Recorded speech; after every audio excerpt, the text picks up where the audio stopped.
आज का जो टॉपिक हमारा डिस्कशन का है ना वो है परसेंटेज कन्वर्जन। आप सोचेंगे कि ये बेकार सा टॉपिक कि मतलब ये 50% होता है या ये 75% होता है, हमें डिस्कस क्यों करना है? वो डिस्कस करना पड़ेगा, पता है क्यों? क्योंकि बहुत इंपॉर्टेंट है। क्यों क्यों इंपॉर्टेंट है? क्योंकि ये बढ़ाता है आपकी स्पीड। ठीक है, क्वेश्चन करने की स्पीड बहुत जल्दी बढ़ाता है। कैसे? अब इसको याद करके कैसे क्या कर लूँगा मैं? इसको याद मत रखो, बट इसका आंसर बताओ। इसकी वैल्यू कितनी है? 3/4 है, 4/3 है। ठीक है, ये मैंने कैसे लिख दिया? क्योंकि मुझे आती थी। वैसे था कुछ नहीं, इसमें 100+33.3 था। तो अब ये कहाँ काम आता है? स्पीड कैसे बढ़ाता है? ये आएगा आपका सिंप्लीफिकेशन या अप्रॉक्सीमेशन में काम, ये आएगा आपका डीआई में काम।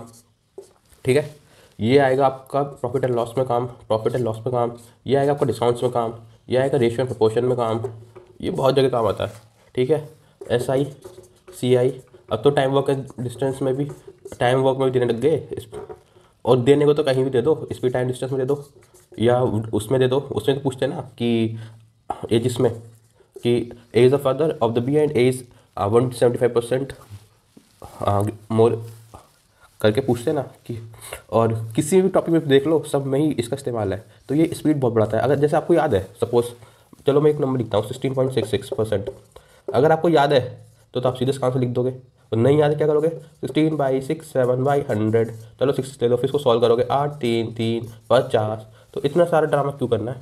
इतना करने का टाइम थोड़ी ना एग्जाम में। तो इसलिए हमें सीधे ये याद हो जाना चाहिए। अब याद करने के लिए क्या बहुत ज़्यादा मेहनत करनी पड़ेगी? नहीं, बिल्कुल नहीं। एक से दो बार टेबल बनाओगे आप तो आपको याद हो जाएगा।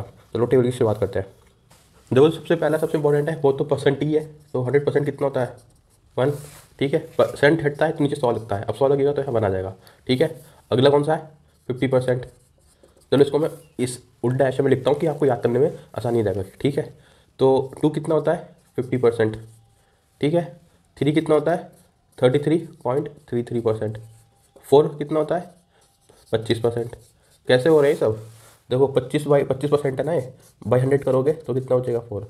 ठीक, 5 कितना होता है बताओ? 20%। ठीक है ना। ठीक, वैसे फॉर्मेटिंग ना थोड़ी ये होनी चाहिए थी। तो ठीक है ना। फिर अगला क्या है? 1/6। बताओ कितना होता है? अभी लिखा था ना मैंने, अभी जो एग्जाम्पल लिया था तो 16.6%। इसको आप ऐसे और लिख सकते हो 1/3 इंटू 1/2। 1/3 कितना होता है? 33.33/2 कितना आ जाएगा? 16.66 आ जाएगा। ठीक है, ऐसे लिख सकते हो। बट एग्जाम में स्पीड बढ़ानी है तो हमें ये चीज़ भी नहीं करनी है, सीधे पता होना चाहिए कि इतना होता है। 1/7 14 पॉइंट, बताओ 1428 14.28 होता है। अब याद रखना, ऐसे करा था मैंने क्योंकि ये कन्फ्यूजन का पॉइंट है, बच्चे भूल जाते हैं। 1/8 12.5%। ये सब परसेंटेज में है। ठीक है, one of the most use है ये। अब अगला 1.9। 1.9 कितना होता है? 11.11%। ठीक है, बहुत यूज होता है। 1/10 लिखने की जरूरत है क्या? 10%। 1/11 9.09%। ठीक है, 11 में 9, 9 में 11। ठीक, अब आता है आपका 1/12। ये कितना होता है? 1/4 इंटू 1/3। 1/4 कितना होता है? 25/3। 8 पॉइंट बताओ 33%। ठीक है, बट सीधे याद होना चाहिए, सीधे। ये सब ड्रामे एग्जाम में करने की जरूरत ना पड़े। 1/13 प्राइम नंबर है।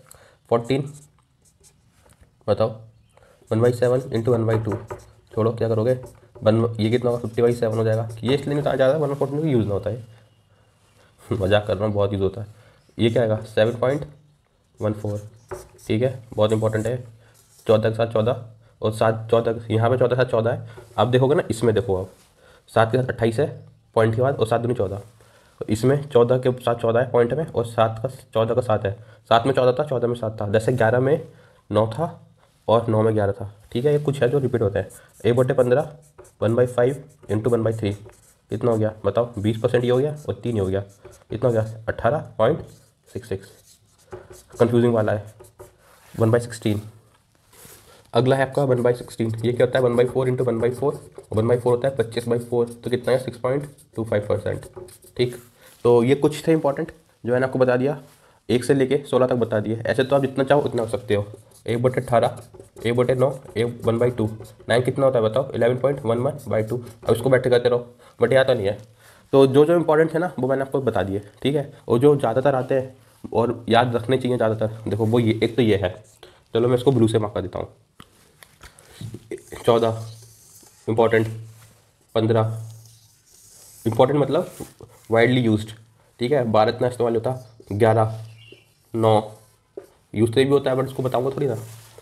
ये तो भाई इसके तो जवाब ही क्या है, इतना ज़्यादा इस्तेमाल होता है ये, 1/7, ठीक है। अब आप कहोगे धीरे धीरे सारे ही मार्क कर दे रहा है, हाँ तो करने पड़ेंगे, ये सब भी इस्तेमाल होते हैं बट क्या ही लिखूँ इनका, ठीक है। एक दो और है वो मैं आपको बताता हूँ, ठीक है। चलो चलो मैंने आपको वो तो बता दिए, अब मैं आपको कन्वर्जन और बता देता हूँ। एन ए, ये क्यों इंपॉर्टेंट है, क्योंकि ये आए बिना ना बाकी सब गौड़ है जो आपने पहले सीखा।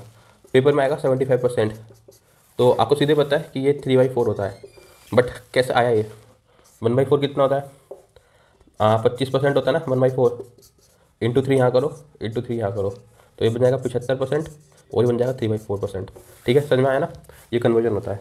चलो एक और, मैंने आपको बताया था कि 1/8 जो होता है वो 12.5% होता है, ठीक है। अब मैं आपसे पूछूं कि 5/8 कितना होता है, चलो ऐसे नहीं, इसको उल्टा करके समझते हैं, ठीक है। 12 पंज बताओ, 5 6 30, 3 5 2 10, 10 3 13, 5 3 8, सीधा सीधा आएगा क्या, गलत है। पूछो कैसे, कैसे क्या, अगर यहाँ पे ना मतलब सोचो, फिलहाल तो आपको दिख रहा होगा 525 होता है, चलो मैंने अगर 5 भी लिख दिया तब भी ये गलत है, आप पता कैसे करोगे, ये मैंने जानबूझ के करा है, कभी आप सोचो किससे कैलकुलेशन नहीं हो रही, ये बहुत इंपॉर्टेंट चीज़ है, बताऊँगा कैसे। देखो 1/8 होता है 12.5, अब मैंने 5/8 देखा तो 12 से मल्टीप्लाई की ना, तो 12 पंजे 60, तो 60 के आसपास आना चाहिए था, और ये आ रहा है 80, ठीक है। और एक चीज़ और कि 60 से भी बड़ा आना चाहिए था, 60+ आना चाहिए था, क्योंकि 0.5 भी तो है ना, तो 0.25 का इफेक्टिव तो आएगा ना 5 में, अगर 59.95 है तो आप सोचो कि ये वो है, नहीं ये वो नहीं है, क्योंकि ये तो 60 + 0.25 के आसपास आना चाहिए था। तो इसलिए आप समझ रहे हो ना कितना इंपॉर्टेंट है ये कन्वर्जन में, ये चीज़ें एकदम ध्यान रखने ये वो है। चलो दोबारा लिखते हैं इसको, अब बताओ इंटू 5 करो, चलो इसको 25, 5 2 10 9 12, 5 1 5 और 6 आ गया है 62.5 इक्वल्स टू कितना होता है 5/8। अब ये जो ना इसकी कहानी केवल यहीं तक नहीं है कि मैंने 5/8 लिख दिया था, 5/8 ही रहेगा, इसको 7 से मल्टीप्लाई कर लो, 7 5 35, 7 दिन 14, 14 दिन 17, और 7 और 1 8, 87। अब वो पूछे, उसमें क्वेश्चन में दे रखा होगा 87.5% ऑफ, सिंप्लीफिकेशन क्वेश्चन है ना ये, 32 ऐसे करके लिखा होगा और आगे लंबी कहानी लिखी होगी, तो आप इसको बैठ के थोड़ी ना सॉल्व करने बैठोगे, हाँ भाई इसका 87.5 है, एक जीरो हटाया, परसेंटेज का 100 हटाया, नहीं आपको ऐसे नहीं करना, आपको दिख रहा है कि 12 पंजे 60 होते हैं और 12 7 84 होते हैं, तो 84 के आसपास है, तो आप इसको एक बार चेक कर लो ना, कैसे चेक करोगे, 1/8 होता है, 1/8 होता है 12.5, तो सीधे से 7 से मल्टीप्लाई करके देख लो उसकी, 12 7 84 होता है ना, इसीलिए हाँ 75 तो 35, ठीक है, 7 दिन 14, 14 दिन 17 और 7 1 8, अरे बैठ गया, तो ठीक है, ये ऐसा आता है इस्तेमाल। तो 7/8 कितना होगा 87.5%, ठीक, ऐसे इसके इस्तेमाल होते हैं कन्वर्जन के, जैसे मैंने इसको फिलहाल ऐसे उसमें बना के दिखा दिया आपको सिंप्लीफिकेशन में, अपन 32 के लिए क्योंकि यहाँ पे अपन 8 आएगा तो 8 4 इंटू 4, ठीक है। फिर चलो एक आध और बना के देखते हैं क्या कन्वर्जन, आप मेरे को बताओ 133.33% कितना होता है। अब बैठ के तो सॉल्व नहीं कर सकते क्योंकि इतना टाइम पास होता नहीं एग्जाम में, तो आप एक बात हमेशा रखना कि जो 100 से बड़े नंबर हैं, चाहे वो 133 हो या 233 हो, उन सबको आप क्या करेंगे, ब्रेक कर लेंगे, इसको लास्ट वाले पार्ट को अलग करेंगे, तो 133 है तो 100 + 33.33 आएगा ना, ठीक है। 100 का कितना होता है परसेंट, 10, ये एक और ये 1/3 कितना गया 4/3, ये कन्वर्जन है। अब ये कैसे समझोगे आप, ये वाली बात मैंने क्या बोल रहा था, सपोज 233.33 है, अब आपको दिख रहा है कि यार 33.33 तो 1/3 होता है, तो ये 200 अलग है ना, एक्स्ट्रा है, तो 200 + 33.33 हो गया, तो मतलब 200 हो गया 2 + 1/3, तो कितना हो गया 7/3। अब आपको समझ में आ गया होगा कि ये लिखने की जरूरत भी नहीं होती, कैसे, अब मानो आपके पास 733.33 है, तो आपको दिख रहा है कि 33.33 होता है 1/3 और 7 एक्स्ट्रा है तो 7 यहाँ आ गया, तो सीधा आप क्या करोगे 1/3 और 7, तो 7 के 21 और 1 22/3, ये इसका आंसर आ गया, ठीक है। चलो अब अगला क्वेश्चन 16 यहाँ 83.33% कितना होता है बताओ। अब ये वाली चीज़ बहुत ध्यान से देखना क्योंकि इसमें ना आपको बहुत बड़ा हिंट मिलने वाला है। आपने देखा ये 0.33 है, अब 0.33 किस में रिपीट होता है, किस में होता है, जो 1/3 में होता है, कैसे देखो 1/3 कितना होता है 33.33%, ठीक है। अब मैंने आपको बताया था 1/6 कितना, 1/3 इंटू 1/2 कितना था 33.33/2, तो आएगा 16.66। ठीक है, आपने फिर देखा कि हाँ यार यहाँ पे रिकरिंग आ रहा है 6633। ठीक है, 99 भी आएगा जब आप यहाँ पे 3 × 3 कर दोगे तो। ठीक है, जब भी ऐसे आपको टर्म मिलेंगे ना, आप समझ जाना कि 6 का तो वो 3 का इन्वॉल्वमेंट तो इसमें पक्का है। ठीक, तो फिर आप क्या समझोगे उससे कि यहाँ पे 33 है, तो यार 6 का तो कुछ होगा ना इसमें, तो पक्की बात है। अब मैंने भी आपको 1/6 लिख के बताया, देखो जैसे 1/6 है ये 16.66। अब 16 पंजे कितने होते हैं, 80 होते हैं। तो एक बार मैं इसको 5 मिनट वगैरह करके देख लेता हूँ, क्या था वही हो। 5 6 30, 5 6 30, 33, 5 6 30, 33, 5 3 8, ओके 83.30 आ गया। तो ये तो वही तो है। अब आप क्या होगा 30 है, एक को छुड़ा दो तो रिकरिंग है, तो यहाँ पे 3 3 3 0 आ जाएगा लास्ट में, तो बात तो वही है। तो ये यही है। ठीक है, बहुत बेहतरीन एग्जाम्पल है कन्वर्जन का। हमेशा याद रखना, जहाँ भी 1/3 की इन्वॉल्वमेंट होगी ऊपर 0.33 जैसा कुछ होगा, चाहे वो 1/6 में हो। ठीक है, अब 1/9 में क्या होता है 11.11 आ गया ना, 11 33 66। अब चलो एक एग्जाम्पल लिख लेता हूँ, 1/12 1/4 × 1/3 होता है ना, बताओ जल्दी से कितना होता है, 25/3 होता है 25। ये कितना हो गया 3 8 24 10 आ गया फिर से 3 3। तो जब भी 3 3 आएगा समझ जाना कि 3 का इन्वॉल्वमेंट पक्का है। ठीक है, 3 का इन्वॉल्वमेंट पक्का है। अब उसके हिसाब से देख लेना कि 1/3 है कि 1/6 है कि 1/9 है कि 1/11 है, वो 12 है 1/15 है, तो इस हिसाब से देख लेना। और इसमें 83.33 था तो मेरे को सीधे 1/6 से चेक करा मैंने कि हाँ भाई 1/6 कितना होता है 16.66 होता है। और 16.6 में अगर मैं ये अगर 16 पंजे 80 होता है मुझे भी पता है, तो 5 मिनट करके देख लिया, अगर हाँ बैठ गया उसमें रहा तो सही है। तो ये 0.33 वाले जहाँ भी आएंगे ना टकरेंगे आपके सामने, समझ जाना इसमें 3 का इन्वॉल्वमेंट पक्का रहा होगा कहीं पर। तो ये बहुत फंसाने वाली चीज़ है जो मैंने आपको बता दी। फंसाने वाली क्या है, टाइम लगता है थोड़ा थोड़ा, कभी कभी फंसाने वाला कुछ नहीं होता है, थोड़ी प्रैक्टिस होती है सही होता है। चलो अब एक नंबर लिख के बताता हूँ मैं, आप करो इसका 0.33 का एक और बेहतरीन क्लासिकल एग्जांपल मैं लिख रहा हूँ आपके सामने। आप बताओ ये कितना होता है, 73.33% कितना होता है। ठीक है, देखो ऐसे डिवाइड करके तो कोई भी कर लेगा, बट उसमें बहुत टाइम लगेगा, तो आपको डिवाइड करके नहीं करनी, क्योंकि मैंने आपको बता दिया कि 0.33 है तो ऐसे 1/3 का झोल पक्का होगा। देखो आप शुरू के इनिशियल डेज में स्टार्टिंग में प्रैक्टिस कर रहे हो तो आपको बड़ी मतलब एक 1/3 1/6 1/9 1/12 1/15 हर चीज़ का ध्यान करते जाना चाहिए। बट थोड़ा सा भी आपको प्रैक्टिस हो जाएगी ना तो आपको आइडिया हो जाएगा कि इस रेंज में तो ये जाता है। अब जैसे 1/3 है, अगर 3 से मल्टीप्लाई करूँगा तो 99 हो जाएगा, और 2 से मल्टीप्लाई करूँगा 66 हो जाएगा। 73 और 66 में बहुत बड़ा अंतर है, तो मेरे ख्याल से ये तो नहीं होना चाहिए। हो सकता है क्या, आप ही बताओ, क्या पता हो ही सकता हो। अब ये 1/6 होता है 6.66। ठीक है, तो अब अगर मैं इसको 5 से मल्टीप्लाई करता हूँ तो 80 पहुँचता है, और 80 प्लस पहुँचेगा, और 4 से करूँगा तो 64 बैठेगा। तो 64 73 में भी थोड़ा सा तो बड़ा है ही। ठीक है, ये आ गया 11.11। अब क्या मल्टीप्लाई करूँ बताओ इससे 11.11 से, अगर इसको 6 से करता हूँ 66, देखो 6 6 6 6 66, तो ये आ रहा है, तो वो तो है नहीं। 7 से करूँगा तो 77 प्लस हो जाएगा। 12 कितना होता है बताओ आप, 12 होता है 8.33। अब किस से मल्टीप्लाई करूँ कि 7 तक पहुँच जाए, 8 से कर दूँ क्या इंटू 8, 8 8 64 होता है ना, कभी पास बढ़ जाए, 8 24 8 24 24 तो 26, 8 8 64 का ये 68 बैठ रहा है, 73 तक तो नहीं पहुँच रहा, और अगला तो बहुत ही दूर हो जाएगा। 1/15 कितना होता है 6.66। अब ये 6.66 होता है, चलो यहाँ लिखता हूँ साफ साफ, 1/15 होता है 6.66, और हमें कितना चाहिए 73.33। इसकी मल्टीप्लाई मैं किससे करूँ, अगर 10 से करता हूँ तो 66 बैठेगा, और 12 से करता हूँ 12 6 72, तो मतलब 72 प्लस आएगा। और ये बहुत 12 बहुत बड़ा मल्टीप्लायर होता है, इसलिए मैं 72 से करके ना 11 से करता हूँ उसकी। तो ये कितना आएगा 6 6 6 12, 6 6 12 1 13, 6 और 1 7। ठीक है, 73.26 जो इसी के क्लोज है। ठीक है, ये है इसका आंसर। तो ये जो है ना आपका, ये इसको इक्वल है 5/15 के। तो देखा इसमें 0.33 था तो यहाँ 15। थोड़ी सी प्रैक्टिस करोगे ना, एक आध घंटा दे दोगे ना 0.33 को ही, या सारी कन्वर्जन टेबल के क्वेश्चंस पे, तो आपको ये सब चीज़ें बहुत अच्छे से आइडिया लगने लगेंगी। यहाँ समझ में आया ना, 12 से क्यों मल्टीप्लाई करा, देखो 12 जो है ना बड़ा नंबर है एक। ठीक है, अगर मैं 12 से छंग करूँ, 12 छंगे 84 होता है, तो वैसे नहीं जाएगा, 12 छंग 72 होता है, सॉरी 72 होता है इंटू 6, और 7 में 66 और ये है। चलो 60 की अगर मैं 12 से करूँ, 12 छंग कितने होते हैं 72, तो अगर ये आ गया 0.72, अब 72 पॉइंट को 7 करूँगा तो ये तो 79 हो गया। तो इतना तो मेरे को देख के समझ में आ जाता है।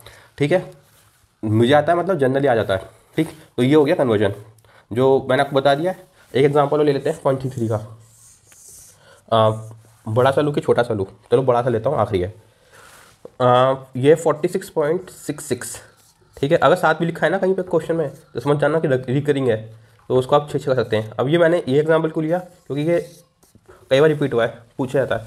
अब देखो मैंने कहा था कि लास्ट में ऐसे पैर हो 1 1 2 2 3 3 4 4 5 5 6 6, तो ये जो है ना 4 4 नहीं आएगा, आ भी सकता 4 4 11 में आएगा। तो ठीक है, ऐसे पैर होंगे ना, तो ये 1/3 की पहचान है। अब 1/3 है तो दो, अब इतना तो क्लियर हो गया ना कि ये 33 होता है, मन में करना है, ये 33 होता है 0.33, 2 से करूँगा 66, 1 से करूँगा तो बहुत कम। अब 1/6 देख लेते हैं, 1/6 कितना होता है बताओ, 16.66 होता है ना। अब अगर मैं इसकी 2 से करूँगा तो 32 आएगा, 3 से करूँगा 48 आएगा। अगर 32 है और 66 है तो 120 मान लो, तो कितना आ जाएगा ये 12 ही आएगा ना, या 1 आएगा बताओ, 2 से 33 कुछ आएगा, तो ये तो बहुत कम है।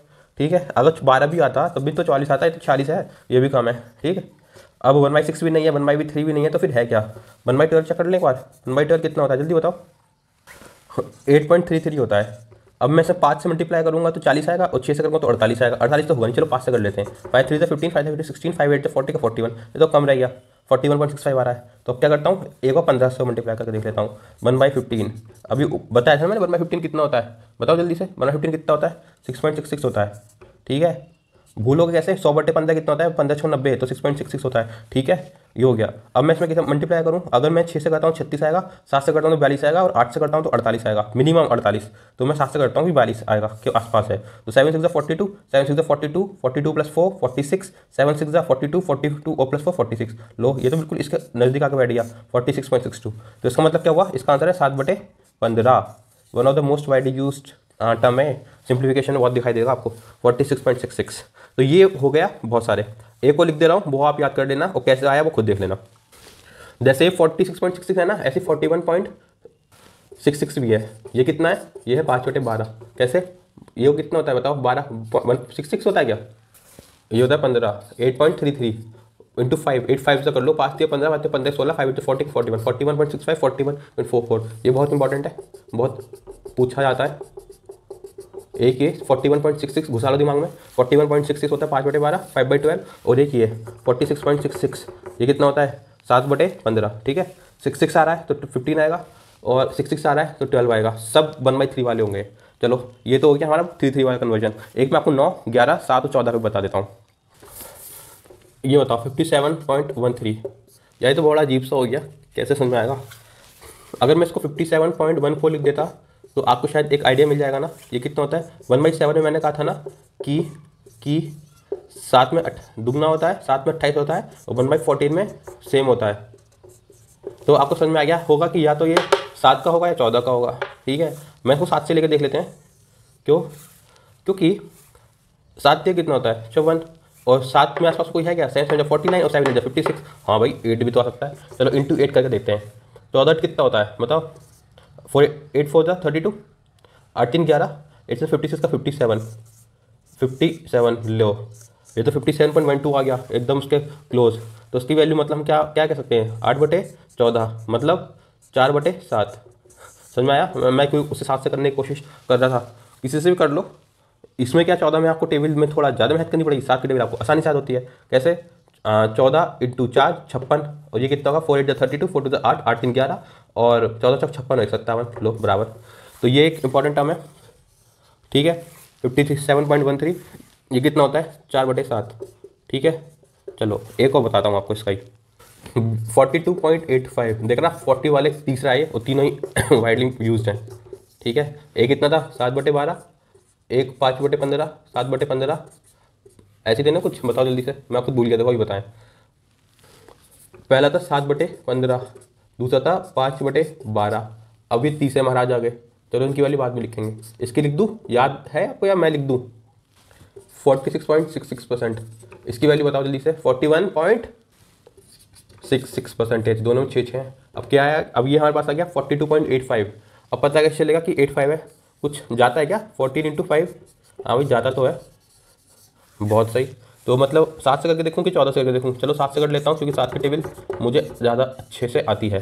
ठीक है, अगर मैं इसको 42 करना है तो यही कर देता हूँ, 14 या 42 ही तो होता है। 3 8 24, 3 2 6 7 8, 3 4 12, 3 1, अरे ये तो एकदम पास में जाके बैठ गया, 42.84 और 42.85 बिल्कुल पास में है। तो इसका मतलब क्या हुआ, इसकी वैल्यू कितनी हुई 3/7, कितना आ गया यहाँ पे 42.85%। देखो तीनों 40s में ही है, तीनों की वैल्यू बहुत अलग है।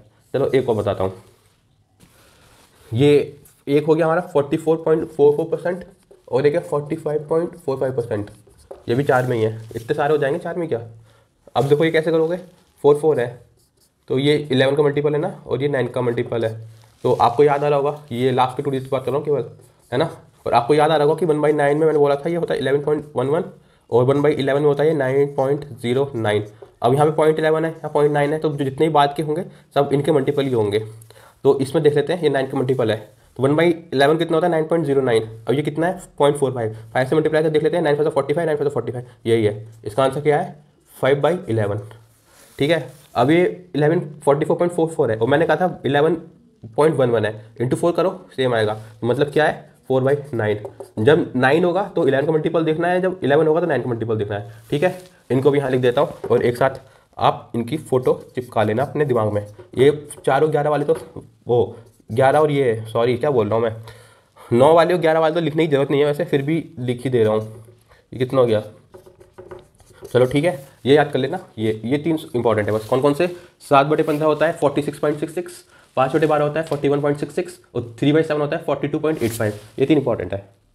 कन्वर्जन हमने देख लिया, अब हमने इसके लिए सब कुछ पढ़ लिया है। बस एक चीज़ और अलग से बता देता हूँ, जो ऐसा कुछ नहीं बताने वाला जो आपने नहीं पढ़ा अभी तक, बट ये क्या है थोड़े कन्फ्यूजिंग है, कन्फ्यूजिंग टर्म्स हैं ये, तो इसको मैं एक बार बता दूंगा ना लिख के, तो आगे दिमाग में ज़्यादा याद आ जाएगा। और रेड में इस्तेमाल कर रहा हूँ जिससे ज़्यादा घुस जाए। देखो 1/7 होता है 14.28%, और इसका जो कन्फ्यूजिंग टर्म होता है वो होता है 1/14, कितना होता है 7.14, ठीक है। 14 में 7 है और 7 में 14 है, और 7 में 28 है, 7 में 14 में 14 है, ठीक है। अगला हो गया 1/6, कितना होता है बताया था ना, ये होता है 16.66%, ठीक है। और एक होता है 1/15, ये कितना होता है जल्दी बताओ 6.66%। देख रहे हो एक का अंतर है यहाँ पे, दोनों सेम है। क्यों, ये दोनों सेम ही तो है ना, 1/3 इंटू 1/2 और ये 1/3 इंटू 1/5, ये टर्म दोनों में सेम है, वो 2 का अंतर है, 2 और 5 का। तो याद रखना कि 1/16 जो है वो बड़ा वाला है, क्योंकि छोटा है ये बड़ा है, 16.66 और ये 6.66, ठीक। अगला कौन सा कन्फ्यूजिंग है, वो है 1/9, 11.1111 और 1/11 9.09। हमेशा सब में क्या है उल्टा ही है, 11 के साथ 9, 9 के साथ 11, ऐसा, ठीक। अब इसी श्रृंखला में एक और है, क्या 1/16 6.25%, ठीक है। ये 3 टर्म है जो एकदम क्लोज है। देखो ये 0.25 है, 0.66 है, एकदम क्लोज। 16 और 15 है, और ये तो दोनों डिक्टो सेम है, बस ये देखना मत भूल जाना, इतना चौड़ा करके लिख दिया मैंने इसमें 16.66, ठीक है। ये 2-4 हैं जो कन्फ्यूजिंग है, तो ये आप ध्यान रख लेना, ठीक। अब ये 40 वाली लाइन में ना एक और है, वो भी बता देता हूँ, 41.66, ये किसके इक्वल होता है 66 1/24 के इक्वल होता है।